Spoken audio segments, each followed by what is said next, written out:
My name is Adam Abrahams. I work for Crowd Insights and we are audience response specialists. I recently did a Vevox meeting for TJX. They had 800 seated venue in Watford near the headquarters, but they also have offices in Italy and Germany.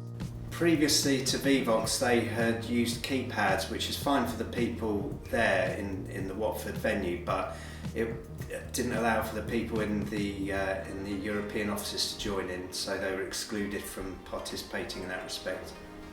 Vevox was used in this meeting mostly to collect questions from the floor, so that's the beauty about having people from 3 different areas. They had 3 different concerns, so we had questions from Italy, Germany and England.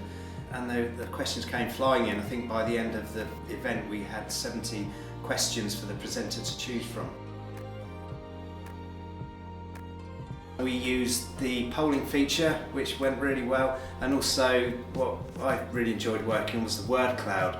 So every member of staff was asked to type one word, what it meant to them working for J.Maxx, and then we had a really good word cloud with loads of positive words on. The presenters really benefited from Vevox because it gave them the opportunity to ask questions live on air. They had a real variety of questions to answer, varying from just questions about holiday entitlement and the company's stance on Brexit.